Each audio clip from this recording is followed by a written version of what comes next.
بسم اللہ الرحمن الرحیم۔ السلام علیکم ناظرین، میں عنیف رحمان پروگرام اسٹریٹ ٹاک کے ساتھ آپ کی خدمت میں حاضر ہوں، اور حسب روایت ہمارے پروگرام کے کو ہوسٹ ہمارے پیارے میزبان، پیارے دوست، سینئر تجزیہ کار محترم رشید صافی صاحب بھی ہمارے ساتھ موجود ہوں گے۔ صافی صاحب السلام علیکم، کیسے ہیں آپ؟ ٹھیک ٹھاک ہیں؟ صافی صاحب آج ہم کس موضوع پر گفتگو کریں گے، اور کیوں ہم انتخاب جو آپ نے کیا ہے موضوعات کا اس کی ذرا وجوہات بتائیں۔ صاحب آج ہم چاہیں گے کہ گلگت بلتستان کے عام انتخابات کے جو نتائج سامنے آئے ہیں اس پہ گفتگو کرنا چاہیں گے، اور اس کے ساتھ ساتھ کرونا کی جو دوسری لہر آ رہی ہے بلکہ آ چکی ہے اس پہ جو بہت زیادہ خطرناک ہے۔ پرائم منسٹر صاحب نے بھی اس حوالے سے ایک پالیسی سٹیٹمنٹ دیا ہے آج، اور اس کے ساتھ ساتھ ہم چاہیں گے اسلام آباد میں ایک مذہبی جماعت کی جو احتجاج کا سلسلہ جاری ہے، جڑواں شہروں میں شہریوں کو بہت زیادہ مشکلات کا سامنا ہے، اس پہ بھی گفتگو کریں گے کہ یہ مذہبی تنظیم چاہتی کیا ہے اور اس وقت صورتحال شہر اور گلگت کے حوالے سے ہم گفتگو کریں گے کہ اگر پاکستان تحریک انصاف نے یہ معرکہ جیتا ہے تو وجوہات اسباب کیا تھے؟ آیا پی ڈی ایم کا جو نیریٹو ہے آیا لوگوں نے اس کو مسترد کر دیا جی بے کے، یا وہاں پر حالات مختلف ہیں؟ کیا وجوہات اسباب ہیں وہ ہم جاننے کی کوشش کریں گے آج کے پروگرام میں۔ صافی صاحب پہلے تو میں آپ کا تجزیہ جاننا چاہوں گا، یہ بتائیے کہ آپ جو توقع کر رہے تھے الیکشن کے نتائج سے، آپ کے توقع کے مطابق نتائج آئے ہیں، یا آپ سمجھتے ہیں کہ کچھ توقعات کے خلاف کچھ منظرنامہ بنا ہے؟ دیکھیں، اگر توقعات کی بات کریں تو توقع تو سچ ذاتی طور پر میرا کوئی اس حوالے سے کوئی خاص توقع نہیں تھی، لیکن ہم اگر ماضی کے پرسپشنز کو دیکھیں تو یہ متوقع نتائج ضرور تھے میرے لیے، کیونکہ گلگت بلتستان کا جو علاقہ ہے وہاں پہ جب بھی عام انتخابات ہوتے ہیں، خصوصی طور پہ اب جب اس کو دونوں جو گلگت بلتستان صوبے کا ایک جو عبوری درجہ جو ملا ہے، تو اس سے پہلے بھی یہ تاثر عام تھا۔ آزاد کشمیر اور گلگت بلتستان کے عام انتخابات کا یہی تاثر رہا ہے نتائج کا، کہ وفاق میں جس کی حکومت ہوتی ہے عمومی طور پر اسی حکومت مطلب روایت برقرار رہی، وہاں پہ روایت برقرار رہی۔ لیکن یہ جو تجزیے کیے جا رہے تھے کہ جناب چونکہ پاکستان میں پاکستان تحریک انصاف کی کارکردگی بہتر نہیں رہی، موجودہ حکومت کی کارکردگی ایز سچ نظر آ نہیں رہی، لہٰذا ہو سکتا ہے، اور پھر پی ڈی ایم کا جو پورا جلسی جلوس، ایک نیریٹو، ایک میڈیا پر ایک شور واویلا، تو یہ توقع کی جا رہی تھی کہ شاید اس دفعہ نتائج کچھ مختلف ہوں۔ دیکھیں، اگر عوامی جائزوں پہ ہم بات کریں، پرسپشن کو ایک سائڈ پہ رکھ کے، اور پاکستان میں جو روایت رہی ہے اس کو ایک سائڈ پہ ہم رکھ کے، تو اس وقت جو گزشتہ عام انتخابات میں گلگت بلتستان میں جو عوامی مہم چلی ہے وہ بہت زیادہ جاندار تھی۔ وہاں پہ پاکستان پیپلز پارٹی کو بہت زیادہ پذیرائی ملی تھی، لوگ ان کے لیے گھروں سے نکلے تھے۔ پاکستان مسلم لیگ نون کو بھی لوگوں نے وہاں پہ ہاتھوں ہاتھ لیا تھا، ویلکم کیا گیا تھا مریم نواز صاحبہ کو۔ اگر اس کے ہم اس بات کو تصور کریں کہ شاید اپوزیشن کے نیریٹو کو وہ گلگت بلتستان کے لوگوں نے مسترد کیا ہے تو وہ غلط ہوگا۔ وہ لوگ جو گھروں میں نکلے اور گھروں سے نکلے، بلاول بھٹو زرداری کے لیے آئے، مریم نواز صاحبہ کے لیے لوگ نکلے، تو وہ بھی ایک قوت ہے اور ہمیں اس کو تسلیم کرنا پڑے گا۔ ہمیں جلسوں میں نظر آیا واقعی آج جب نتائج اناؤنس ابھی آفیشیلی نہیں ہوئے، الیکشن کمیشن گلگت بلتستان کی طرف سے ابھی حتمی نتائج جاری نہیں ہوئے، لیکن اس کے باوجود جو رزلٹ سامنے آئے ہیں، بلاول بھٹو زرداری نے ڈی سی آفس گلگت کے سامنے ایک بہت بڑا مظاہرہ کیا ہے۔ حالانکہ یہ کوئی پری پلان مظاہرہ ان کا نہیں تھا، آل آف سڈن جیسی ان کو آج صبح اطلاعات نتائج سامنے نظر آئے تو بلاول بھٹو زرداری نے ان نتائج کو مسترد کرتے ہوئے گلگت بلتستان پہنچ کے وہاں کے لوگوں سے اپیل کی کہ آپ نکلے، آپ کے بقول ان کے کہ ان کے حق پہ، ان کے ووٹ پہ ڈاکہ ڈالا گیا ہے، اور ہزاروں کی تعداد میں اس سرد موسم میں وہاں پہ گلگت بلتستان میں پنڈ اسلام آباد اور ملک کے باقی حصوں کی طرح وہاں پہ بارشوں کا سلسلہ شروع ہے، کچھ علاقوں میں برف باری کا سلسلہ بھی اس کے باوجود کافی تعداد میں لوگ آئے ہیں، اور مریم نواز صاحبہ نے بھی ان نتائج کو مسترد کیا ہے۔ اسی طرح اگر آپ جے یو آئی کو دیکھیں، اس نے بھی جتنی بھی بڑی سیاسی قوتیں ہیں، شبلی فراز صاحب کا کہنا ہے کہ اگر دھاندلی ہوئی ہوتی تو پھر ہم 11-12 سیٹیں جیتتے، ہم پھر اتنی کم کیوں جیتتے؟ دیکھیں، اس کے حوالے سے بھی ایک نیریٹو، ایک بیانیہ دوسرا ہے نا، کہ جب بھی انتخابات میں دھاندلی کا جو ایک پاکستان میں تصور رہا ہے یا جو طریقہ کار رہا ہے، تو اس کے 3 مختلف مراحل ہوتے ہیں: پری پول ریگنگ، پولنگ کے ڈے پہ، اور پولنگ کے بعد جو کاؤنٹنگ کے عمل ہے۔ تو اپوزیشن کا ماننا یہ ہے، اور ہم جو انتخاباتی عمل کو کافی مدت سے مانیٹر کرتے ہیں، رپورٹ کرتے ہیں، تو اس میں ان تینوں مراحل کے لیے اسٹیبلشمنٹ یا حکومت جو اس وقت برسر اقتدار ہوتی ہے، یوزولی تو عبوری حکومت کے تحت ملک کے باقی حصوں میں انتخابات ہوتے ہیں، لیکن گلگت بلتستان میں معاملہ اس لحاظ سے الٹ ہوتا ہے، اگرچہ وہاں پہ بھی ایک عبوری حکومت اس وقت قائم ہے، لیکن وفاقی حکومت انٹیکٹ ہے، اور آپ کو پتہ ہے حنیف صاحب کہ وہاں پہ الیکشن کمیشن کے بار بار منع کرنے کے باوجود اور پی ڈی ایم کے مطالبات کے باوجود 200 ارب کے پروجیکٹس کے وعدے کیے گئے تھے، اور الیکشن ایکٹ کی خلاف ورزی کی گئی. 3 وزراء وہاں پہ مقیم رہے، اور انہوں نے وقتاً فوقتاً عمران خان صاحب کو جو دورہ تھا اس کو بھی تنقید کا نشانہ بنایا گیا. تو میں کہنا یہ چاہ رہا تھا کہ 3 مراحل میں دھاندلی کی جاتی ہے پاکستان میں یا جنوبی ایشیائی ممالک جو ہیں جہاں پہ جمہوری نظام قائم ہے.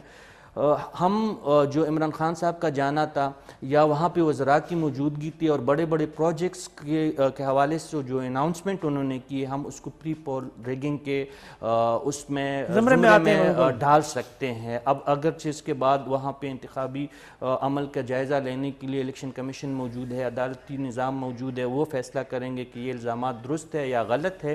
اس کے بعد ہم یہ دیکھیں گے کہ انتخابات کے دن جو کچھ ہوا وہاں پہ، یعنی جو شکایات دوپہر کے بعد آنی شروع ہوئی کہ بہت سارے لوگ ایسے تھے، سیاسی جماعتوں کی شکایتیں یہ سامنے آئیں، خصوصی طور پہ اپوزیشن. ٹھیک ہے، یہ شکایات جو اپوزیشن جماعتوں کی جانب سے کی گئی ہیں، اس پر بھی ہم پاکستان تحریک انصاف کے رہنما ان سے بات کر لیتے ہیں. گلگت سے فتح اللہ صاحب. بس میں صرف اس میں ایک آخری بات ایڈ کرنا چاہتا ہوں کہ پری پول ریگنگ کے بھی الزامات لگے، انتخابی عمل کے دوران بھی شکایتیں سامنے آئی، اور پھر کاؤنٹنگ کے دوران بھی وہی ہوا جس طرح کہ عام انتخابات میں ملک کے باقی حصوں میں کاؤنٹنگ پہ الزامات لگے. تو تمام بڑی اپوزیشن جماعتوں نے اس عمل تینوں مراحل جو ہے وہ مشکوک ہیں. وہ مشکوک ہے.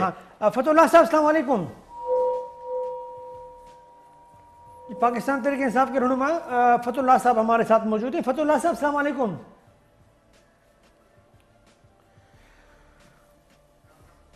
اچھا، رابطہ ہمارا دوبارہ ان سے جیسے ہی ہو پاتا ہے ہم دوبارہ ان سے گفتگو کرنے کی کوشش کریں گے. تو صاحب پھر اگر ہم یہ دیکھیں کہ اپوزیشن کی جانب سے جو ابھی جن شکایات کا ذکر بار بار ہو رہا ہے، اور تو یہ پھر کیا منظرنامہ بننے جا رہا ہے؟ کیونکہ دیکھیں وہی جو عام انتخابات میں پاکستان بھر میں جو کچھ ہوا، اب اس میں تو ہم یہ کہہ سکتے ہیں کہ ابتدائی اس میں جب نتائج عام انتخابات کے سامنے آئے تو جے یو آئی اور اس کے بعد مسلم لیگ نون نے کچھ حلقوں پہ ان کے نتائج کو چیلنج کیا تھا، درست نہیں مانا تھا. لیکن یہاں پہ 3 بڑی سیاسی جماعتوں نے، پاکستان پیپلز پارٹی نے جو دوسری بڑی وہاں پہ پارلیمانی جماعت دھاندلی کے الزامات کے باوجود وہاں پہ دوسری بڑی پارلیمانی جماعت بن چکی ہے اس وقت گلگت بلتستان میں، انہوں نے نتائج کو مسترد کیا. پاکستان مسلم لیگ نون نے اس نتائج کو مسترد کیا، اور جمعیت علماء اسلام کا میں اس لیے بار بار ذکر کر رہا ہوں کہ جو سرحدی اضلاع ہے، جو خیبر پختونخوا سے منسلک اضلاع ہے، اس میں عمومی طور پر ہم نے دیکھا ہے کہ جمعیت علماء اسلام کی ایک بہت بڑی پریزنس ہے، تو ان کی طرف سے بھی نتائج کو چیلنج کیا گیا ہے. لیکن اس میں ایک چیز اور بھی ہے، بہت سے تجزیہ کار جو ہیں انہوں نے جو بھی ہمیں منظرنامہ نظر آ رہا ہے اس کی پیشن گوئی پہلے کر دی تھی. ہمارے بڑے پیارے دوست سینئر تجزیہ کار مرتضی دورانی صاحب یہاں پر موجود تھے اسی پروگرام میں، انہوں نے یہی کہا تھا جو ابھی آپ دیکھ رہے ہیں کہ 7-8 تحریک انصاف، چند جو ہے وہ پیپلز پارٹی، پھر آزاد کا انہوں نے کہا تھا کہ زیادہ اہمیت ہوگی، مسلم لیگ نون بہت کم.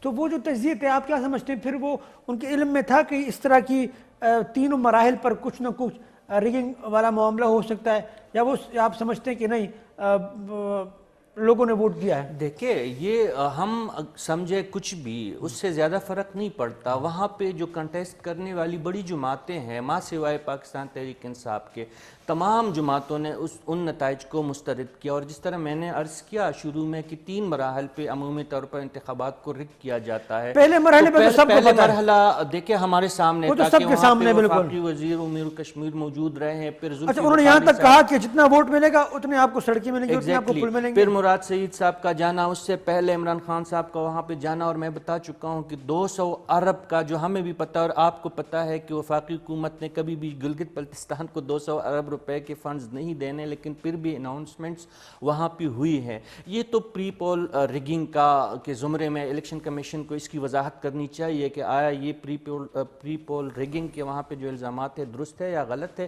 پھر انتخابات کے دن ہم نے دیکھا کہ لوگوں کی قطاریں لگی رہی، لوگوں کو ایسے ہمیں شکایتیں درجنوں کے حساب سے میڈیا کے سامنے لوگ آئے کہ وہ جب ووٹ پول کرنے کے لیے پہنچے تو ان کا پہلے سے ووٹ پول ہو چکا تھا. اس کے علاوہ بیلٹ، مطلب گلگت بلتستان میں ایم کیو ایم کی یاد دلا دی لوگوں کو. پوسٹل بیلٹنگ کا جو وہاں پہ آج تک ہمیں نہیں بتایا گیا کہ پوسٹل بیلٹ کتنی بیلٹنگ ہوئی ہے، کتنے لوگوں کو بیلٹس جاری ہوئے، کتنے لوگوں نے اس کو پوسٹ کیا. امریکہ میں بھی ڈونلڈ ٹرمپ جو ہار چکے ہیں ان کی طرف سے بھی یہ شکایتیں ہیں. یہاں پہ بھی پوسٹل بیلٹنگ کا ہمیں اندازہ نہیں ہوا کہ کن کن لوگوں کو وہ بیلٹ، اگرچہ وہاں پہ کچھ ایسی بھی دلچسپ صورتحال بنی ہیں، وہاں پہ سامنے آئے ہیں کہ عموماً یہ سرکاری ملازمین یا گلگت بلتستان سے باہر مقیم باشندوں کو بیلٹ پوسٹل بیلٹ کی ایک سہولت حاصل ہوتی ہیں. گانجے، گلگت، ہنزا، دیامر، وہاں پہ مقیم لوگ جب اپنے ووٹ کاسٹ کرنے کے لیے گئے تو انہیں کہا گیا کہ آپ کا تو بیلٹ، آپ پوسٹل بیلٹ کے ذریعے آپ اپنا حق رائے دہی استعمال کر چکے ہیں. تو یہ الیکشن کے دن پھر جو انتظامات ہونی چاہیے کہ ایسا کیوں ہوا، ایگزیکٹلی یہ ہونی چاہیے. پھر الیکشن کے دن ہم نے یہ دیکھا کہ لوگ قطاروں میں کھڑے رہے ہیں، بیلٹ پیپرز کا ایشو رہا، وہاں پہ سیکیورٹی کے مسئلے ہوئے، لوگوں کو جو ہے حق رائے دہی کے استعمال کرنے میں مشکلات کا سامنا ہوا. پھر جب کاؤنٹنگ کا عمل رات بھر جاری رہا تو ابھی یہ بہت انیشلی ہے، لیکن ہمیں وہاں سے بہت سارے لوگوں نے بتایا ہے کہ انہیں ابھی تک امیدواروں کو فارم 45 کا جو عام پاکستان کے گزشتہ عام انتخابات میں جو الزامات لگے تھے یا جو دہرائے جا رہے ہیں، ابھی تک ان کو فارم 45 بہت سارے امیدواروں کو ابھی تک نہیں ملے. ان کے جو وہاں پہ پولنگ ایجنٹس ہیں ان کی شکایت ان کو نکالا گیا. جو میں بتا رہا ہوں کہ تیسرا مرحلہ جب ہوتا ہے تو جو طاقتور امیدوار ہوتے ہیں یا منظور نظر امیدوار ہوتے ہیں ان کے جو مخالف امیدواروں کے پولنگ ایجنٹس کو زبردستی پولنگ کے ایریا سے نکالا گیا، کاؤنٹنگ کے ایریا سے ان کو بے دخل کیا گیا. تو یہ تمام چیزیں ایسی ہے حنیف صاحب کہ اس پہ بات بھی ہونی چاہیے، اور یہ شکایات جو ہے عام انتخابات اور آزاد انتخابات کے حوالے سے الیکشن کمیشن گلگت بلتستان کے لیے ایک بہت بڑا چیلنج بن چکا ہے. کہ یہ مطلب اتنے دھڑلے سے اور اتنے جارحانہ انداز میں اگر یہ تینوں مراحل پر اس طرح کی کارروائی ڈالی گئی تو کیا پی ڈی ایم کو مزید انسٹیگیٹ کرنا مقصد ہے؟ کیونکہ جب آپ کو پتہ ہے کہ آلریڈی ایک تحریک چل رہی ہے ملک میں اور بنیاد ہی یہی ہے الیکشن، اس کے باوجود اگر آپ ایسے کرتے ہیں تو میرے خیال میں کوئی عقل کا اندھا ہی ایسا کرتا ہوگا. تو یہ پھر مجھے سمجھ میں نہیں آنے والی بات. جی، یہ اس کو سمجھانے کی آپ کوشش اس طرح ہم کرتے ہیں کہ ایک ابھی ہم انتخابی نتائج کو دیکھ کے پاکستان تحریک انصاف کو 10 نشستوں پہ سبقت حاصل ہے غیر حتمی نتائج کے مطابق. اس کے بعد جو دوسری بڑی وہاں پہ قوت پارلیمانی سامنے آئی ہے وہ آزاد امیدواروں کی ہے. 7 آزاد امیدوار اس وقت کامیاب ہو چکے ہیں غیر حتمی غیر سرکاری نتائج کے مطابق. اس کے بعد صرف 3 پر پاکستان پیپلز پارٹی کو کامیابی نصیب ہوئی ہے غیر حتمی نتائج کے مطابق، اور صرف 2 امیدوار جو ہے پاکستان مسلم لیگ نون کے غیر حتمی نتائج کے مطابق وہ آگے ہیں. حنیف صاحب، یہاں پہ یہ جو بات ہو رہی تھی عمومی طور پہ ہم نے اگر گزشتہ اس سے پہلے گلگت بلتستان کے عام انتخابات کے نتائج پہ نظر دوڑائے تو وفاق کے تحت وہاں پہ حکومت جو بھی حکومتیں بنتی رہی ہے تو وہاں پہ 17-18 سے زیادہ نشستیں حاصل کرنے میں وہ کامیاب ہو جاتی. اس دفعہ ایک مفروضہ ہے پاکستان میں، ویسی بھی کانسپیرنسی تھیوریز جو ہوتی ہے وہ بہت زیادہ پاپولر ہوتی ہیں. اس دفعہ یہ ایک تھیوری سامنے آئی ہے کہ یکمشت ایک ہی گو میں وفاقی پارلیمانی حکومت کے جو حمایت یافتہ امیدوار تھے یعنی پاکستان تحریک انصاف کے، ان کو جتوانے کے بجائے آزاد امیدواروں کو بھی جتوایا گیا. اور دلچسپ بات طریقۂ واردات مختلف ہے اس دفعہ. اس میں دلچسپ بات یہ ہے کہ یہ جو آزاد امیدوار زیادہ تر کامیاب ہوئے ہیں یہ پاکستان تحریک انصاف کے ہمدرد ہے, ان کے حامی ہے. یہ لوگ جو ہے ان کا تعلق کسی نہ کسی طرح اکثریت کی وہ پاکستان تحریک انصاف کے ساتھ ہے. تو اگر ہم اس مفروضی کو درست تسلیم کریں حنیف صاحب کہ اسٹیبلشمنٹ یا ایک قوت, کوئی غیر مرئی قوت, نظر نہ آنے والی قوت انتخابی نتائج پہ گلگت بلتستان میں اثر انداز رہی ہے, تو شاید ان کا اس دفعہ تھوڑا سا پلاننگ میں انہوں نے چینجز کر دی کہ اگر پاکستان تحریک انصاف کو یکمشت یا ایک ہی گو میں 2/3 اکثریت دلائی جائے گی تو جس طرح مریم نواز صاحبہ چیخ رہی یا بلاول بھٹو صاحب احتجاج جو کر رہے ہیں یا مولانا فضل الرحمان صاحب جو احتجاج کریں گے, تو اس نیریٹیو کو کمزور کرنے کے لیے شاید اس دفعہ آزاد امیدواروں کو بھی زیادہ تعداد میں جتایا گیا ہے. اور یہی پاکستان میں یہی تاثر اور یہی ماضی کی ہم مثالیں ہمارے پاس موجود ہے کہ جو بھی برسر اقتدار وفاقی حکومت ہوتی ہے انہی کے پاس لوگ جانے کو ترجیح دیتے ہیں. تو زلفی بخاری صاحب جو اس وقت آج بھی پاکستانی میڈیا پہ وہ بات کر رہے تھے, ہم ان کی اس بات کو انڈورس کر رہے ہیں حنیف صاحب کے ان کی 2/3 اکثریت آسانی سے وہ حاصل کرنے میں آج بھی زلفی بخاری صاحب جو بڑے دھڑلے سے دعویٰ کر رہے ہیں کہ آزاد امیدوار بھی ہمارے پاس آ جائیں گے اور ہم آرام سے 2/3 اکثریت کے ساتھ اپنی حکومت بنانے میں منظرنامہ ہے. وہ پاکستان پیپلز پارٹی کے رہنما امجد ایڈوکیٹ صاحب موجود ہیں, ان سے گفتگو کر لیتے ہیں. آپ بھی گفتگو کیجئے گا, ہم بھی کر لیتے ہیں کہ وہ کیا کہتے ہیں. ایڈوکیٹ صاحب السلام علیکم. وعلیکم السلام. السلام علیکم ایڈوکیٹ صاحب, السلام علیکم. بہت شکریہ سر, وقت دیا آپ نے. سر یہ بتائیے کہ آپ کے پاکستان پیپلز پارٹی کی طرف سے تو احتجاج کی کال دی گئی ہے. شبلی فراز صاحب کا کہنا یہ ہے کہ اگر دھاندلی ہوئی ہوتی تو پھر تو ہم نے زیادہ سیٹیں ہم نے جیتنی تھی, مطلب 11-12 جیت لیتے ہیں, پھر ہم نے مطلب کم سیٹیں کیوں جیتی تھی. تو کیا جواب دیں گے آپ اس کا؟ کم سیٹیں تو خیر مطلب جماعت کا کہیں پہ فاؤنڈیشن ہی نہ ہو, اتنا سارا زور لگا کے دھاندلی کر کے اس پورے زور میں تو ان لوگوں کو مطلب اتنی سیٹیں ملی. ان کو تو کل رات کو 4 ہی ملی تھی, یہ تو 5 اور 6 تو ان لوگوں نے ریٹرننگ آفیسرز کو ڈرا دھمکا کے کیے. یہ تو تقریباً بیلنس سیٹیں تھی پیپلز پارٹی اور ان کی برابر سیٹیں بن رہی تھی. تو ریٹرننگ آفیسر سارا کا سارا انتظامی آفیسر رکھا ہے. آپ کو پتہ ہے کہیں پر بھی نہیں ہوتا دنیا کی کسی کونے میں, سارے جوڈیشل آفیسرز ہوتے ہیں. ان کو مطلب ہم آپ کی آواز صحیح سن نہیں رہے ایڈوکیٹ صاحب, آپ کی آواز ہمیں آ نہیں رہی.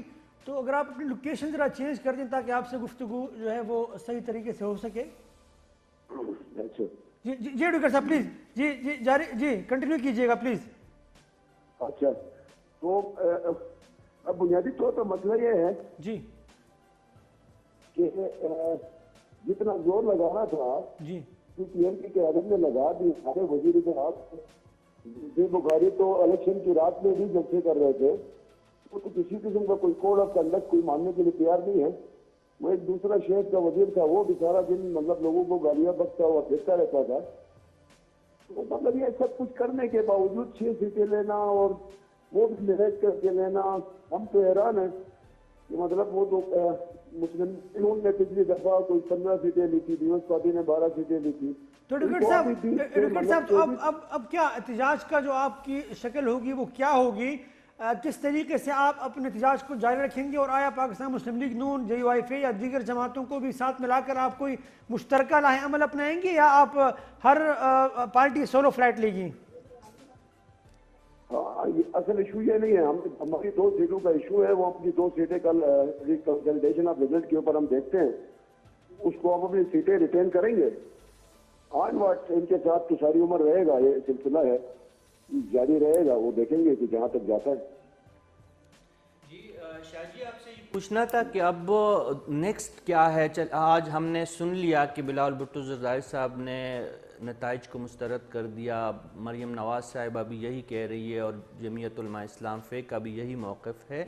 مسترد کرنے سے کیا مراد ہے؟ احتجاج کے حوالے سے بھی ہمیں بتائیے گا. نتائج تو پھر بھی ابھی غیر ختمی ہے، سرکاری ختمی نتائج ابھی آنے ہیں، لیکن اس مسترد کرنے سے آپ کا جو چیئرمین صاحب ہے اس کا مقصد کیا ہے؟ وہ اس کو ہم کس طرح سمجھیں؟ بنیادی طور پہ چونکہ ہم فیلڈ میں گئے، ہمیں پتا ہے ہم نے اپنی سیٹیں کیسے ریزرو کی ہیں، جی ہم اپنا رزلٹ کیسے لیا ہے، کتنے مشکل سے ہمیں اپنا رزلٹ دینا پڑا.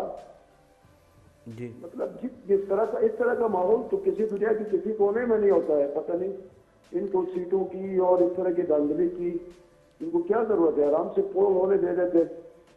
تصور کر لیتے ہیں آپ کے دھاندلی کے الزامات درست ہیں، ہم تصور فرض کر لیتے ہیں. میں جاننا چاہتا ہوں کہ اس کے بعد پیپلز پارٹی کا لائحہ عمل کیا ہوگا؟ کیا یہ جو کامیاب ہونے والے آپ کے 3 امیدوار غیر ختمی نتائج کے مطابق اس وقت یہ آگے ہیں، یہ لوگ حلف نہیں اٹھائیں گے؟ حکمت عملی کیا ہوگی؟ ہم وہ جاننا چاہیں گے. نہیں، ہم تو بڑی بات تو نہیں کریں گے. ایک چھوٹی سی بات یہ ہے، جب تک پیپلز پارٹی مطمئن نہیں ہوگی جی یہ حکومت کر ہی نہیں سکتے. اچھا ٹھیک ہے. یہ اب ہو ہی نہیں سکتا چلے کہ حکومت کر سکے. وکیل صاحب یہ ہمیں بتائیے گا، یہ دھاندلی کے جو الزامات ہیں آپ کس طرح لگا رہے ہیں؟ کیا ہوا تھا؟ جس طرح عام انتخابات ہم نے گزشتہ عام انتخابات میں پاکستان میں جو منعقد ہوئے تھے اس میں کئی جماعتوں کا یہ الزامات تھے کہ فارم 45 جو ہے وہ بر وقت امیدواروں کو نہیں دیے گئے تھے، کاؤنٹنگ کے عمل میں RTA سسٹم بیٹھ جانے کے الزامات ہیں. یہاں پہ گلگت بلتستان میں کیسے دھاندلی ہوئی وہ ہمیں سمجھائیے گا.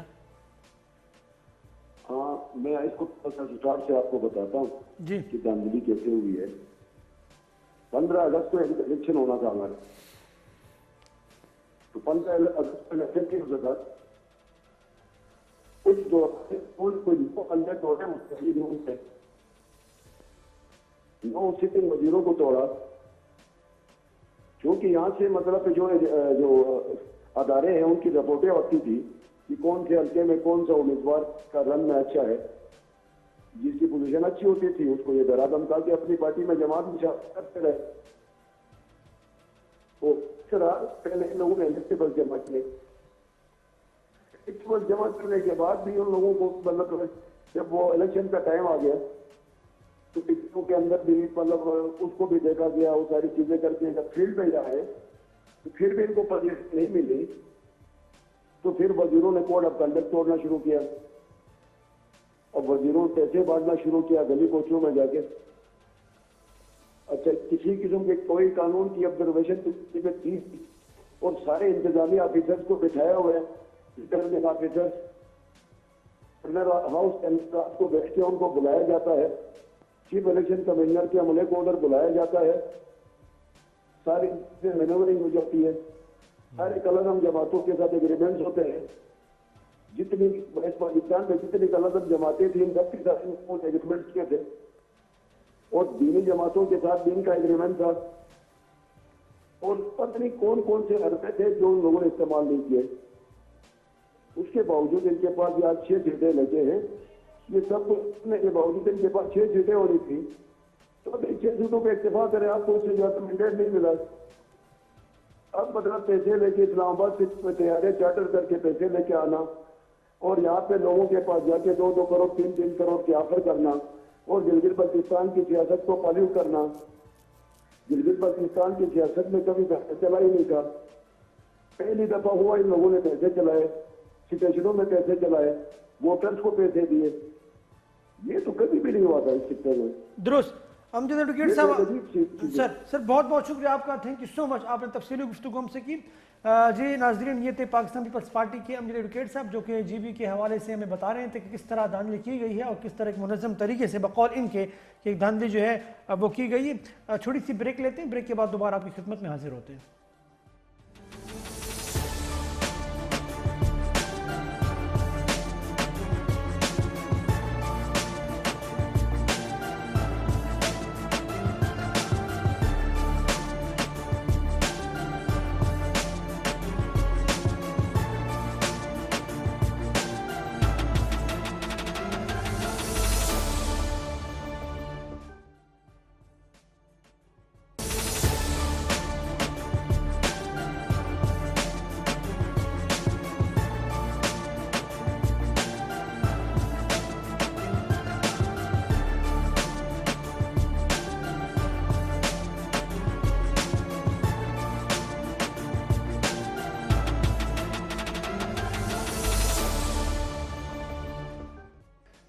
جی ناظرین ویلکم بیک. رشید صاحب اس وقت جمعیت علماء اسلام مولانا فضل الرحمان صاحب کے جو گلگت بلتستان کے امیر ہیں محترم مولانا عطا اللہ شہاب صاحب وہ ہمارے ساتھ موجود ہیں. ان سے بھی گفتگو کر لیتے ہیں وہ کیا کہتے ہیں. شہاب صاحب السلام علیکم. وعلیکم السلام ورحمۃ اللہ وبرکاتہ. حضرت بہت شکریہ آپ نے وقت دیا. سر یہ فرمائیے گا کہ آپ الیکشن سے پہلے ہمارے پروگرام میں موجود تھے. آپ تو بڑے شور تھے اور بڑا یقین تھا آپ کو کہ آپ جیت جائیں گے یا اپوزیشن کی جو جماعتیں ہیں لوگ ان کو ووٹ دیں گے اور حکومت کا جو رویہ ہے حکومت کی جو کارکردگی ہے اس بنیاد پر لوگ حکومتی نمائندگان کو مسترد کر دیں گے. لیکن سر یہاں تو الٹ ہو گیا. یہاں تقریباً چیزیں الٹ ہی ہوئی ہیں. اچھا. پہلے تو یہ ہے کہ گلگت بلتستان کا خطہ یہ بہرحال اس دفعہ جو شہرت اور جو یعنی پبلسٹی گلگت بلتستان کے الیکشن کو ملکی سطح پر مل رہی ہے یہ یقیناً ایک قابل تعریف پہلو ہے. لیکن اس کا ایک تاریخ اور اس کا ایک خطرناک اور مضر پہلو یہ ہے جی اسلام آباد کی مداخلت گلگت بلتستان کے صوبائی الیکشن پہ آخری ہفتے میں اتنی زیادہ رہی ہے کہ گلگت بلتستان اور امور کشمیر کے جو کنسرن وزیر ہیں محترم علی امین گنڈاپور صاحب انہوں نے ہر حلقے میں ڈیرے ڈالے. اور چونکہ گلگت بلتستان کی صوبائی انتظامیہ اور ان کے اعلیٰ افسران ان کی ACR اور ان کی ٹرانسفر پوسٹنگ اور ان کی پروموشن سب کے سب جو ہے گنڈاپور صاحب کے ہاتھوں میں ہوتی ہے. تو لہٰذا انہوں نے نہیں تو یہ آپ کیا جی انہوں نے مجبور کیا انہوں نے ڈکٹیٹ کیا.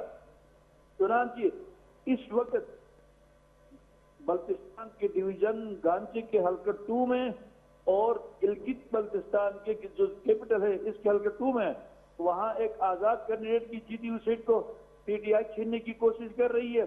اور گلگت ضلع کے اندر پیپلز پارٹی جیتی ہوئی سیٹ جو ہے یعنی ان کو ہڑپ کرنے کی کوشش کر رہی بلکہ ہڑپ کر چکی ہے.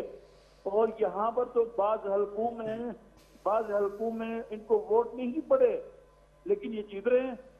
یقیناً یہ پاکستان کی جو 2018 کی جو تاریخ تھی جو 25 جولائی 2018 کو ہو گئی جس کی پاداش میں پاکستان میں تمام پولیٹیکل فورسز ایک پیج پہ آ گئی. تو عطا اللہ صاحب یہ فرمائیے گا کہ پھر آپ الگ سے احتجاج دھرنا یا کوئی تحریک چلائیں گے یا PDM کے پلیٹ فارم پر اس بات کو آگے لے کر جایا جائے گا؟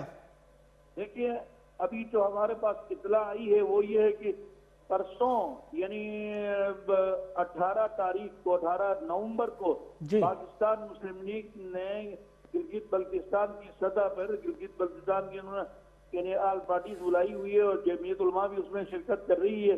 اور اس میں ایجنڈا یہی ہے کہ یہاں پر یعنی جس طریقے سے وفاقی حکومت کی مداخلت رہی ہے ان کے وزراء کی مداخلت رہی ہے یہاں آٹا چینی چاول کو جس طریقے سے سیاسی رشوت کے طور پر استعمال کیا گیا ہے یقیناً انتہائی یہ دھاندلی کی خطرناک صورتیں ہیں.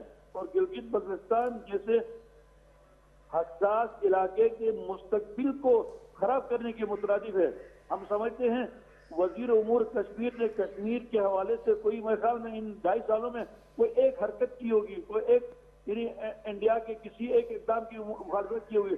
لیکن جب یہاں الیکشن ہوتے ہیں وہ گھنٹے نہیں منٹوں کے حساب سے سیکنڈوں کے حساب سے ہر انتخابی حلقے میں جا کر مداخلت کر رہے ہیں. ہم سمجھتے ہیں اس سے وفاق کے پاکستان کو نقصان پہنچ رہا ہے. ہم یہ سمجھتے ہیں یہ مولانا فضل الرحمان صاحب کی اس آواز کو تقویت دے رہے ہیں جو اس وقت پورے پاکستان کے وہ مظلوموں کی. مولانا صاحب جاننا چاہیں گے جس طرح آپ نے الزام لگایا علی امین گنڈاپور صاحب کی شخصیت پہ ان پہ یہ تو پری پول ریگنگ کی ایک شکل ہو گئی. پھر ہم آپ سے جاننا چاہیں گے کہ آپ کی یہ الزام کو ایک سائڈ پہ ہمیں سمجھ آ گئی کہ پری پول ریگنگ کی گئی تو کیا پھر انتخابی عمل کے دن جس وقت ووٹ ڈالے جا رہے تھے وہ عمل کیسا رہا، اور اس کے بعد جو آپ نے 25 جولائی 2018 کے عام انتخابات کا بھی ذکر کیا، اس میں جو بڑی شکایت آئی تھی فارم 45 کے غائب ہونے اور جو گنتی کا عمل تھا، جو سسٹم تھا، اس پہ بہت انگلیاں اٹھی تھی. تو کیا گلگت بلتستان میں بھی یہی ہوا کہ نہیں صرف آپ پری پول ریگنگ ہی کو بڑا مسئلہ سمجھ رہے ہیں وہاں پہ؟ یہاں پہ جو بڑا مسئلہ تھا وہ یعنی یہ آپ حضرات کو بخوبی معلوم ہوگا اور ہونا بھی چاہیے. 2017 کے جو الیکشن لاس اور الیکشن رولز ہیں، اور گلگت بلتستان کے اندر الیکشن سے ہفتہ ڈیڑھ ہفتہ قبل یہاں کے یعنی الیکشن کمیشن کے اندر چیف الیکشن کمشنر صاحب نے آل پارٹیز کو بلا کر یہ کہا، اور اس پہ اتفاق ہوا، اس پر انہوں نے نوٹیفیکیشن بھی کیا کہ کوئی ایگزیکٹو پاور رکھنے والا شخص، چاہے وزیر اعظم ہو، صدر ہو، چیئرمین سینٹ ہو، ڈپٹی چیئرمین ہو، وفاقی وزراء ہوں یا وزراء مملکت ہو، وہ کہیں بھی جا کر کمپین نہیں چلا سکتے ہیں. تو گلگت بلتستان میں وزیر اعظم نے بھی چلایا، وفاقی وزراء بھی آئے، اور وفاقی وزیر امور کشمیر جن کی ذمہ داری ہے گلگت بلتستان کی ان چیزوں کو دیکھیں، لیکن 2 سالوں میں یہ 2 یا 3 دفعہ آئے ہیں اور کبھی گلگت بلتستان کے لوگوں کا دکھ نہیں پوچھا، ان کا کرب نہیں پوچھا. اور جب آئے تو صرف الیکشن کے ایام میں آگے اور پورے 15 دنوں 16 دنوں سے یہاں ہی رہے.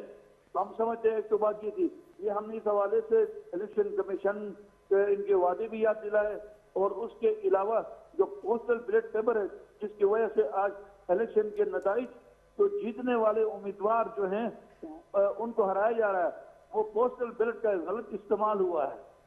ہم یہ سمجھتے ہیں یہ بڑی بات، یہ جو یہاں پر جو حرکت ہوئی ہے یہ لگتا ہے یہ بندر بانٹ ہوئی ہے. قائد جمہوریت مولانا فضل الرحمان صاحب نے اور قائد جمہوریت مولانا فضل الرحمان صاحب نے یہ بات آج پریس کانفرنس کر کے بھی کہی ہے.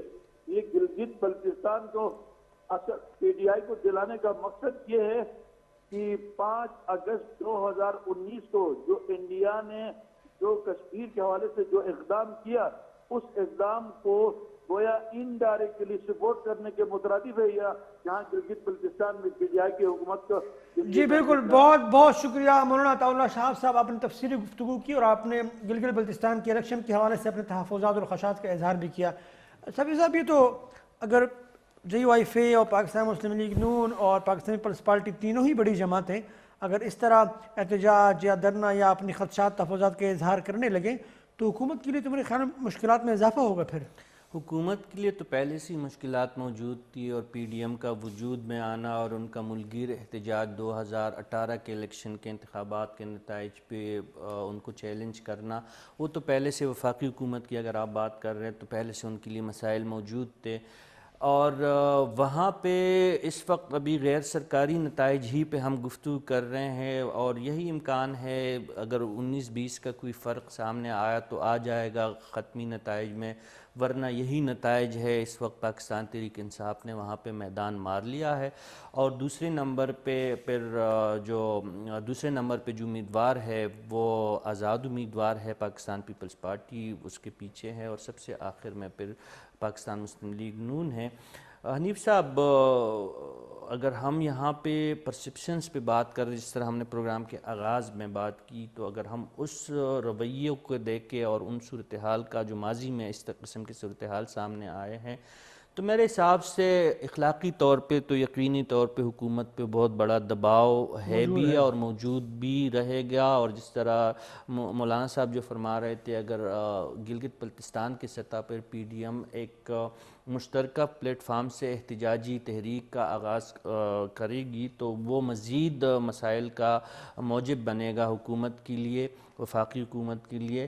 لیکن یہ صرف اخلاقی دباؤ کی حد تک باتیں ہیں، اور ہم بدقسمتی سے یہ نوٹ کر رہے ہیں کہ پاکستان میں سیاست اخلاقیات کا جی امجد ایڈوکیٹ صاحب نے کہا کہ یہ حکومت نہیں کر سکتے، یہ میرا سیاسی بیان ہے. نہیں، یہ سیاسی طور پہ دیکھیں اب کیسے نہیں کر سکتے. میں نے تو 2 دفعہ ان سے جاننے کی کوشش کی کہ کس طرح آپ کے چلے الزامات ہم مان لیتے ہیں. آپ کی داندلی کے اگر الزامات درست ہے تو کیا آپ کے پاس حکمت عملی کیا ہے؟ آج بلاول بھٹو زرداری صاحب نے جو احتجاجی جلسہ منعقد کیا، اس کے بیچ میں بھی انہوں نے صرف الزامات تو لگائے لیکن حکمت عملی سے ہمیں آگاہ نہیں کیا. تو میرے حساب سے آیا الگ الگ اب میدان جو ہے پاکستان تحریک انصاف نے مار لیا ہے. کوئی بڑی مشکل ان کے سامنے نہیں ہے. اخلاقی طور پر ان پہ دباؤ رہے گا. الیکشن کمیشن گلگت بلتستان بھی سوالوں کا سامنا انہیں طویل مدت تک کرنا پڑے گا. لیکن مجھے نہیں لگتا کہ اپوزیشن کی جماعتیں جو وہاں پہ نتائج کو تسلیم نہیں کر رہی ہیں کوئی اتنا بہت بڑا مسئلہ پیدا کر دے گی پارلیمانی طور پہ. ہاں یہ ہو سکتا ہے کہ اگر یہ جماعتیں جو ہے پاکستان پیپلز پارٹی اور مسلم لیگ نون اور جے یو آئی کی یہ اگر ایک قدم احتجاج میں آگے بڑھتی ہے اور سڑکوں کی بجائے عملی طور پہ اگر کوئی اقدامات کرے، فار انسٹنٹ اگر یہ اپنے جیتے ہوئے امیدواروں کو بھی حلف اٹھانے سے روکیں تو پھر ایک مسئلہ کریٹ ہو سکتا ہے. مسئلہ آ جائے گا، آئینی بحران. لیکن وہ بھی جس طرح زلفی بخاری صاحب اور شبلی فراز صاحب اور شہباز گل صاحب جو ترجمان ہیں حکومت کے، وہ جو جس طرح مطمئن دکھائی دے رہے ہیں کہ ہمیں کوئی مسئلہ نہیں ہے. اگر یہ اس سٹیج پہ بھی جائیں گے تو ان کے ساتھ 8 جو آزاد امیدوار ہے انہیں پورا بھروسہ ہے، انہیں پورا یقین ہے کہ یہ 7 لوگ ان کے ساتھ حکومت میں مل جائیں گے.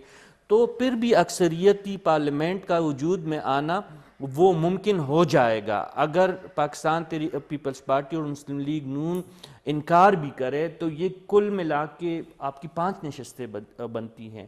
17-18 جو ہے وہ لوگ تو حلف اٹھانے میں انہیں کوئی مسئلہ نہیں ہے. تو میرے خیال میں یہ جماعتیں جو ہے پوزیشن کی اس لیول تک نہیں جائیں گے کہ انہیں پتہ ہے کہ اس کے عملی طور پہ کچھ نہیں ہوگا. اب پی ٹی آئی میں جو بار بار کہہ رہا ہوں کہ میدان مار چکی ہے. اخلاقی طور پہ نہ صرف پاکستان پیپلز پارٹی کو پاکستان تحریک انصاف کو دباؤ کا سامنا کرنا پڑے گا، بلکہ گلگت بلتستان کے الیکشن کمیشن کو بھی اس قسم کی صورتحال کا سامنا کرنا پڑے گا. لیکن عملی طور پہ کوئی بڑی رکاوٹ مجھے نظر نہیں آتی. جو ہونا تھا سو ہو چکا. پاکستان تحریک انصاف ہی حکومت بنائے گی بلتستان میں اور تھوڑا بہت پریشر رہے گا. عمران خان کے 3 جو شیر تھے انہوں نے میدان مار لیا. علی امین گنڈا پور، مراد سعید اور زلفی بخاری صاحب. کام ہو گیا. وہ عمران خان صاحب کا ایجنڈا ٹھیک ہے. جب آتے ہیں اپنے پروگرام کے دوسرے ٹاپک کی جانب جو کہ انتہائی خطرناک ہے اور لوگ ابھی بھی سیریس نہیں لے رہے ہیں کرونا وائرس کو. آپ نے دیکھا کہ لوگ بازاروں میں مختلف جگہوں پر بغیر ماسک کے، بغیر سینیٹائزر کے، گلے ملنا، ہاتھ ملانا، سوشل ڈسٹینسنگ کی کوئی پرواہ کیے بغیر، تو یہ تو پھر معاملات خراب ہو جائیں گے. جی بالکل حنیف صاحب، بہت تشویشناک صورتحال ہے پاکستان میں. لوگ جو سنجیدگی کا بالکل مظاہرہ نہیں کر رہے. بدقسمتی سے جب سے کرونا کا مرض پاکستان میں اس کا ظہور ہوا ہے اس دن سے ہم زیادہ سنجیدہ اس مرض کے حوالے سے نہیں ہوئے، اور یہ تو اللہ کا ایک خاص کرم رہا کہ پہلی لہر میں پاکستان زیادہ بڑی جانی نقصان سے محفوظ رہا. لیکن اب گزشتہ 10 دنوں سے جو ایک نئی لہر آئی ہے یہ تو بہت زیادہ خطرناک ہے. حنیف صاحب فیکٹ اینڈ فگر اٹھا کے دیکھ لیجئے گا، 7 سے اوپر سے زیادہ جو ہے پرسنٹیج سے آپ کے مثبت کیسز آ رہے ہیں. زیادہ ہو چکے ہیں صاحب، 7 سے تو آپ کم بتا رہے ہیں. نہیں، میں جو ٹیسٹ اس وقت ہو رہا ہے اس کی پازیٹیو ریزلٹس کی بات کروں، بہت بڑی نمبر بہت بڑا ہے. یہ تعداد بہت زیادہ ہے. 7% اگر آپ پاکستان کی آبادی کو دیکھیں نا، اس تناسب سے اگر 7% سے بھی نکالا حساب تو لاکھوں سے بات آگے بڑھ رہی ہے. 110 بندے جو ہیں پیرامیڈیکل سٹاف کے وہ ابھی کرونا ڈاکٹر وغیرہ سارے کرونا سے متاثر. بالکل سب سے زیادہ جو ہے جو باقی پیرامیڈکس ہے، ڈاکٹرز ہے، وہ متاثر ہو رہے ہیں. اور عمران خان صاحب نے آج جو میڈیا سے بات کی ہے وہ بجا فرمایا ہے کہ 10 گنا اضافہ گزشتہ 4-5 دنوں سے مثبت کیسوں میں، اور اس کے ساتھ ساتھ جو زیادہ خطرناک امر ہے وہ یہ ہے کہ موٹیلیٹی ریٹ بہت زیادہ بڑا ہے. بالکل. لاسٹ پروگرام میں 2 ڈاکٹر صاحبان بیٹھے ہوئے تھے، انہوں نے کہا کہ ہولی فیملی میں ہمارے پاس جگہ بھر چکی ہے، جگہ ختم ہو چکی ہیں. عمران خان صاحب بھی اسی تشویش کا اظہار کر رہے تھے کہ اسپتالوں میں عام جو کرونا کے اگر کم متاثر ہونے والے مریضوں کے لیے بھی جگہ ختم ہو جائے گی تو اس کا واحد ہتھیار جو ہے یا واحد طریقہ انسداد کا یہی ہے کہ ہم احتیاط کریں. ماسک کا استعمال بالکل ترک ہو چکا ہے. پہلے مرحلے میں بھی ہم نے بہت زیادہ. سب یہ بتائیں ماسک پہننے سے پرابلم کیا ہے لوگوں کو؟ یہ لوگ پتہ نہیں کس زوم میں مبتلا ہے، یہ لوگ یہی سمجھتے ہیں 10 کہ روپے کا شاید ماسک ہے۔ ماسک پہن کے ان کی پرسنالٹی میں کوئی کمی آ جائے گی، یا خدا نخواستہ ایسا کوئی سوچ ہے ان کی نظر سے کہ دیکھیے یہ سب کوئی دیکھیں ابھی بھی ماسک بزدلی۔ آپ کے ذہن میں بھی ہے اور ہم جی ہر جگہ لے کے پھرتے ہیں، اور ایگزیکٹلی دیکھیے ہم نے سوشل ڈسٹینسنگ بھی رکھی ہوئی ہے 6 فٹ کے فاصلے پہ، بالکل ایسا تو ہم ہی۔ بار بار اپنے ناظرین کو یہ درخواست کریں گے کہ خدا را سیریس لے لیں اس مسئلے کو، یہ بہت زیادہ پیچیدہ اور بہت زیادہ تشویشناک صورتحال ہے، دیکھیں آسان نہیں ہے پھر یہ بالکل بعد میں۔ ایگزیکٹلی حنیف صاحب اب اچھا یہاں پر ڈاکٹر صاحب جو لاسٹ ٹائم بیٹھے ہوئے انہوں نے کہا کہ ہم جس طریقے سے پیشنٹ کو دیکھتے ہیں، جو کہ جس طریقے سے سانس میں دشواری ان کو آتی ہے کہ وہ دیکھ کر ہمارے رونگٹے کھڑے ہو جاتے ہیں، تو خدا را اس بہت وقت سے خود کو بھی خطرناک اور بچائیے تکلیف دوسروں کو دہ بچائیے۔ بیماری ہے۔ نہ صرف یہ ہے کہ جو شخص اس مرض سے متاثر ہوتے ہیں وہ اپنی ان کی زندگی نہ صرف ختم ہو جاتی ہے بلکہ تکلیف دہ عمل سے انہیں گزرنا پڑتا ہے، بلکہ آس پاس کے لوگوں کے لیے بہت زیادہ خطرناک ہوتا ہے۔ حنیف صاحب دیکھیں، اور یہ ایک ایسی بیماری ہے کہ یہ امیر غریب چھوٹے بڑے کی تمیز نہیں کرتی۔ ہماری ایک ساتھی اب گزشتہ دنوں ارشد وحید چودھری صاحب، ارشد وحید چودھری صاحب جو ہے وہ ان کی موت واقعہ ہوئی اسی کرونا کے ہاتھوں۔ ابھی دیکھیں وزیر اعلیٰ سندھ مراد علی شاہ صاحب کا ٹیسٹ جو ہے پازیٹیو سامنے آیا ہے، تو کہنے کا مطلب یہ ہے کہ ہم یہ تصور کر بیٹھے ہیں کہ شاید پاکستانی قوم بہت زیادہ اسٹرانگ ہے، یا جو ہے یہ کرونا ایسا کچھ ہمارے نہیں ہے، سامنے کیونکہ بے دیکھیں بس ہے، ایسی کوئی بات نہیں ہے۔ موسم کا بہت بڑا اس میں عمل دخل ہے، وہ موسم جو ہے وہ سردی ختم ہونے کا وقت تھا جب پاکستان میں یہ مرض آیا، اب جی سردیاں اس شروع دفعہ ہو تو رہی ہیں۔ آغاز موسم سرما کے پہ یہ صورتحال ہے، اور آگے آگے اللہ ہی رحم کرے۔ اس وقت دنیا جو ہے، اگر ہم بعض لوگ یہی کہتے ہیں کہ شاید کرونا کا ویکسین جو ہے وہ آنے والا ہے، اب ہم بہت پیچھے ہیں دنیا سے۔ اگر جہاں ویکسین جہاں آ پہ بھی ابھی 2 تک سال بعد تو ہی آئے گی۔ امریکہ جیسے طاقتور اور باوسائل ملک جو ہے وہ کرونا کے ویکسین کو اپروو کرنے میں ابھی تک وہ کامیاب نہیں ہوئے ہیں، اور بالفرض اگر وہ بڑے ممالک کامیاب ہوتی بھی ہے تو ان کو بھی سالوں لگیں گے، اور اس کے بعد جب پاکستان جیسے ترقی پذیر ملکوں میں ویکسین کی فراہمی کا دور آئے گا تو تب تک پل کے نیچے بہت زیادہ پانی گزر چکا ہوگا، اور یہ بیماری جو ہے وہ ہمارے قابو سے باہر ہو چکی ہوگی۔ ڈی ایچ او ڈاکٹر عظیم زیاد صاحب ہمارے ساتھ ہیں، ان سے بھی جی جاننے کی کوشش کریں گے کہ وہ نوعیت کیا بتا رہے ہیں، کس طرح کی نوعیت ہے اور کیا ہو سکتا ہے۔ ڈاکٹر صاحب السلام علیکم۔ جی السلام علیکم۔ بہت شکریہ ڈاکٹر صاحب، آپ نے اپنا وقت دیا۔ ڈاکٹر صاحب یہ بتائیے کہ کرونا کو لوگ سیریس لے نہیں رہے، اور یہ جو ریشو ہے وہ بڑھتا چلا جا رہا ہے، تو آنے والے دنوں میں آپ کو کیا لگ رہا ہے کہ خدا نخواستہ حالات بگڑ سکتے ہیں یا کنٹرول میں ہے؟ بہت شکریہ، یہ بہت اہم ٹاپک ہے، اور اسلام آباد کے اندر کے حوالے سے جو کیسز آ رہے ہیں، یہ دیکھیں گلوبل ٹرینڈ ہے اور اس کا حصہ ہے یہ جی پورے پاکستان میں ہو یا پوری دنیا میں ہو۔ اور جو آپ نے پہلے بھی کہا کہ بڑے بڑے ترقی یافتہ ممالک کے اندر بہت سارے ایشوز آ رہے ہیں، تو خدا کا شکر ہے ابھی تک اب اٹھا کے دیکھ لیں اسلام آباد یا پھر پورے پاکستان کے اندر اتنے برے حالات نہیں ہیں۔ الحمدللہ۔ ٹرینڈ بڑھ رہا ہے۔ ہم لوگوں سے اپیل یہ کرتے ہیں کہ ایس او پیز فالو کریں۔ ایس او پیز نہ صرف آپ ایکسپیکٹ کریں کہ اسکولوں کے اندر یا آفیسز کے اندر، اپنے گھر کے اندر تک، اپنے محلے کے لیول کے اوپر۔ تو میرے خیال میں لوگوں کو اس بات کو ہمیں اس کے ساتھ رہنا ہے، اور جب تک اس کا کوئی سلوشن نہیں آتا، ہماری جو ذمہ داری ہے سرویلنس کے حوالے سے، کانٹیکٹ ٹریسنگ کے حوالے سے، یا اس کو کنٹین کرنے کے حوالے سے، ہماری ٹیمیں 24 گھنٹے یہی کام کر رہی ہیں۔ اچھا ڈاکٹر صاحب اور یہ جو ہم باقاعدہ اچھا ڈاکٹر صاحب ایک جو یہ لوگوں میں یہ ایک رجحان پایا جاتا ہے کہ جنہیں ایک دفعہ کرونا ہو جائے انہیں دوبارہ نہیں ہو سکتا، ایک تو یہ، دوسرا یہ کہ پاکستانی قوم میں قوت مدافعت بہت زیادہ ہے، اس لیے ہمیں پچھلی لہر میں اتنا کوئی نقصان نہیں ہوا، تو آیا یہ دو باتیں حقیقت سے تعلق رکھتی ہیں یا ان کو بھی احتیاط کرنی چاہیے جن کو ایک دفعہ کرونا ہو چکا ہے؟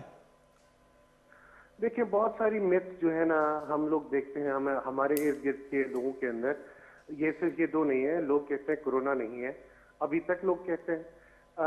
لوگ کہتے ہیں کہ جوانوں کو یا بچوں کو نہیں ہوتا، لوگ کہتے ہیں کہ مطلب ہماری قوت مدافعت زیادہ ہے۔ دیکھیں، اور تیسری بات جو ہے، ایک مرتبہ ہونے کے بعد دوسری دفعہ نہیں ہوتا۔ ہمارے پاس جو اسلام آباد کا ڈیٹا ہے اس پر ملٹیپل لوگ ایسے ہیں جن کو ایک مرتبہ کووڈ-19 ہوا, ان کو دوبارہ رپورٹ ہوا ہے. یہ ہماری اپنی ایویڈنس ہے.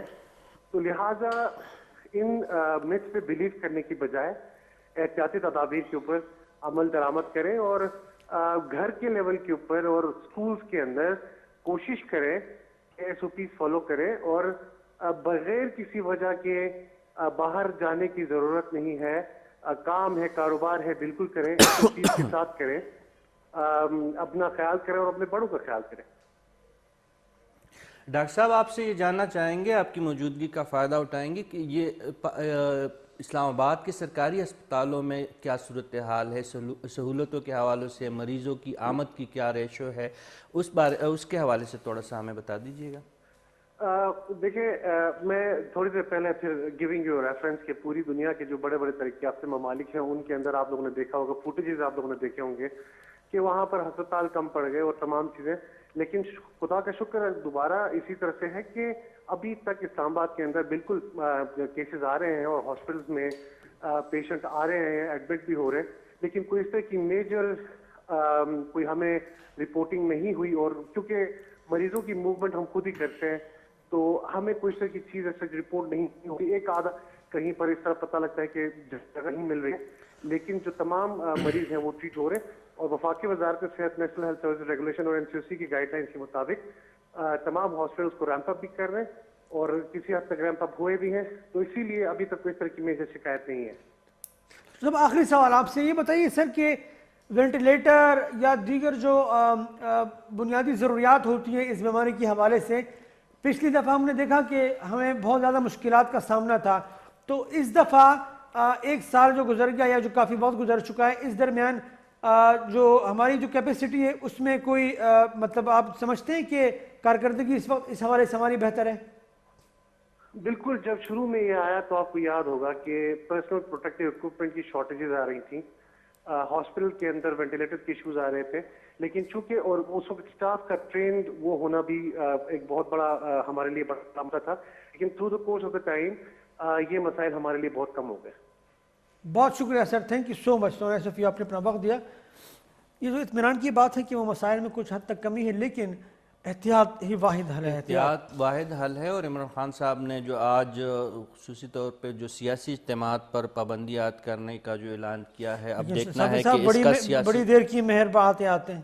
نہیں, خود بھی عمران خان صاحب سیاسی جلسوں جلوسوں میں پیش رہے ہیں اور ان کی جماعت بھی کسی سے پیچھے نہیں رہی, لیکن ایک دن یہ صورتحال ہم نے خود ہی جو ہے فیس کرنا تھا. اور عمران خان صاحب دیر آئے درست آیت کے مصداق جو ہے اب سیاسی اجتماعات پر پابندی کا جو اعلان ہے, میں وہی کہنا چاہ رہا تھا کہ جو باقی سیاسی جماعتیں ہیں اپوزیشن کی, اس اعلان کو وہ کس نظر سے دیکھیں گے. آج بھی بلاول بھٹو صاحب نے ایک جلسہ منعقد کیا تھا گلگت بلتستان میں, اس کے بعد بھی پی ٹی ایم اب ملتان کا جلسہ ان کا ہونے جا رہا ہے, پھر پشاور کا ہونے جا رہا ہے. ان کی طرف سے ایسے کوئی آثار ہمیں نظر نہیں آ رہے کہ وہ اپنے احتجاجی عمل کو وہ ملتوی کر دیں گے یا ختم کر دیں گے.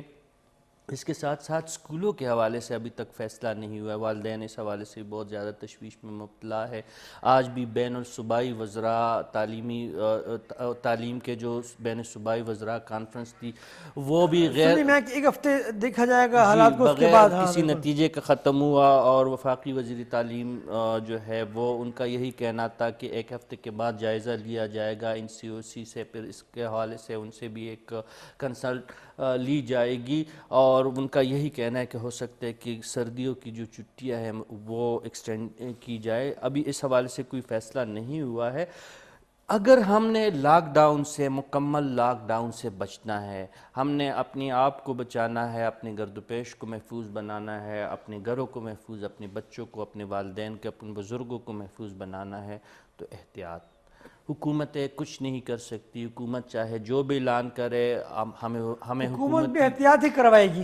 سرکاری اعلانات کا ہمیں پتہ ہے, اور یہ وہ حکومتیں اس ملک میں ابھی نہیں رہی ہے جو عوام کی نمائندہ حکومتیں ہم انہیں سمجھ سکتے ہیں, یا ان کی ہر بات ہم عوام کو ان کی ہر بات ماننے کے لیے پابند بھی نہیں بنا سکتے, اور نہ عوام ہوتی ہے پابند. لہٰذا ہم خود اگر اپنے آپ پہ ہمیں ترس اور رحم کرنا چاہیے، اللہ کی عذاب سے ہمیں ڈرنا چاہیے. یہ ایک بہت بڑی آزمائش ہے کرونا کا، اس کا ایک ہی علاج ہے احتیاط. اور اگر ہم احتیاط کا دامن نہیں تامیں گے تو بے شک حکومت لاک ڈاؤن کرتی رہے، حکومت کاروبار بند کر دے، حکومت جلسے جلوسوں پہ پابندی کے اعلانات کر دے، کچھ بھی کرے، اگر ہم خود ہی احتیاط نہیں کریں گے تو اس مرض کا رستہ کسی صورت روکنا ممکن ہے ہی نہیں. حنیف صاحب بہت بہت شکریہ رشید صاحب تھینک یو سو مچ، آپ نے تفصیلی بات ہم سے کی. جی ناظرین، یہ تھا آج کا اسٹریٹ ٹاک، اور آپ نے گلگت بلتستان کے حوالے سے جو اپوزیشن لیڈران ہیں ان کی گفتگو بھی سنی کہ کن خدشات اور تحفظات کا وہ اظہار کر رہے ہیں. ان کی جو آنے والی جو دھرنے یا احتجاج ہے اس کی شکل کیا ہوگی وہ ہمیں یقیناً آنے والے دنوں میں ہی پتہ چلے گا. کرونا پر آپ نے گفتگو سنی. کرونا کی بیماری کو بہت زیادہ سنجیدہ لینے کی ضرورت ہے. بے احتیاطی جو ہے وہ بہت خطرناک ہے پوری سوسائٹی کے لیے، اپنوں کے لیے، اپنا اور اپنے گھر والوں کے لیے ضروری ہے کہ ہم احتیاط کریں. احتیاط ہی واحد حل ہے. سینیٹائزر کا استعمال یا بار بار ہاتھ دھونا، ماسک کا پہننا، اور اس کے علاوہ سوشل ڈسٹینسنگ. ماسک ہی پہنیں گے تو بات بنے گی، ادروائز یہ مرض بڑھتا رہے گا. اپنا بہت زیادہ خیال رکھیے گا. اپنے میزبان حنیف رحمان اور رشید صاحب کو دیجیے اجازت. اللہ حافظ.